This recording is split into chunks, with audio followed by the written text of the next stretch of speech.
Welcome back to அக்கா தங்கச்சி AK YouTube channel. இன்றைக்கி நம்ம சப்பாத்திக்கு ஒரு side dish meal maker gravy அதான் பார்க்க போகிறோம். வாங்க பார்க்கலாம். முதல்ல நம்ம கொதிக்கிற தண்ணியில் மீல் மேக்கரை 2 நிமிஷம் போட்டு வேக வச்சு அந்த தண்ணியை வடிச்சிட்டு மறுபடியும் புது தண்ணி 2 தடவை ஊற்றி நல்லா அலாசி ஈரமே இல்லாமல் நல்லா பிழிஞ்சு வச்சுக்கணும்.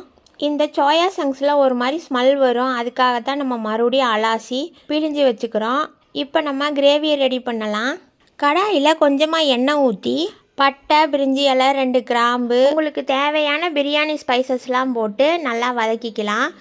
அது பொரிஞ்சதையும் நம்ம குட்டி குட்டியாக கட் பண்ணி வச்சுருக்க 2 மீடியம் சைஸ் பல்லாரி வெங்காயம் அதையும் போட்டுக்கலாம். கூட நான் ஒரு பச்சை மிளகா போட்டிருக்கேன். வெங்காயத்தை நல்லா சின்ன சின்னதாக கட் பண்ணிடுங்க, அப்போ தான் கிரேவி நிறையா கிடைக்கும். இது முக்கால்வாசி வதங்கின உடனே இஞ்சி பூண்டு சேர்த்து வதக்கிக்கணும். இஞ்சி பூண்டு சேர்த்து வதக்கின பிறகு 3 தக்காளியை குட்டி குட்டியாக போட்டு அதையும் நல்லா வதக்கிக்கணும். நான் முன்னாடி இஞ்சி பூண்டு பேஸ்ட் போட மறந்துட்டேன், அதனால் இப்போ இது கூட சேர்த்து வதக்கி விட்றேன். நோ ப்ராப்ளம், பச்சை வாசனை நல்லா போயிடுச்சு. இது வதக்கும் போது கொஞ்சம் மசிச்சு விட்டு வதக்கணும். இப்போ இந்த கிரேவிக்கு தேவையான மசாலாஸ் ஆட் பண்ணிக்குவோம். தக்காளி வதங்கும் போதே கொஞ்சம் உப்பு சேர்த்து நல்லா வதக்கிக்கலாம். தக்காளி அப்போ தான் சீக்கிரமாக வதங்கும். 2 ஸ்பூன் கொத்தமல்லி பவுடர், உங்களுக்கு காரத்துக்கு தகுந்த மாதிரி மிளகாய் தூள்.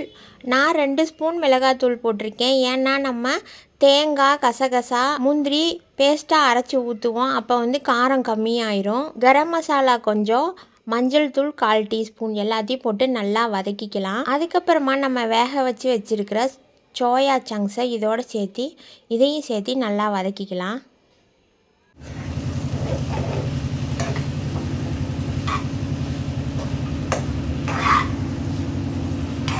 இதை நல்லா மசாலாவோட பெரட்டின பிறகு ஒரு 5 நிமிஷம் மூடி போட்டு மூடி வச்சுக்கலாம். இப்போ தண்ணி சேர்க்க வேண்டாம். இப்போ 5 நிமிஷம் வச்சாச்சு. இதை நல்லா பெரட்டி விட்டுட்டு நமக்கு எவ்வளோ கிரேவி தேவையோ அந்த அளவுக்கு தண்ணி ஊற்றிக்கலாம். நான் 1 டம்ளர் அளவுக்கு தண்ணி சேர்த்திக்கிறேன்.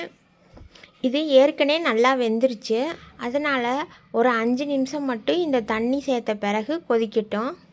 இப்போ நம்ம ஒரு மூடி தேங்காய், 10 முந்திரி, கசகசா 3ஐயும் சேர்த்து நல்லா பேஸ்ட் மாதிரி அரைச்சிட்டு இதோட சேர்த்து நல்லா கலந்து விட்டுக்கலாம்.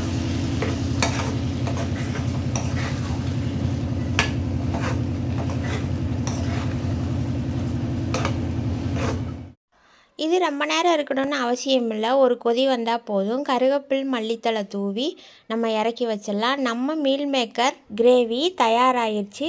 சப்பாத்தி கூட அருமையாக இருக்கும்.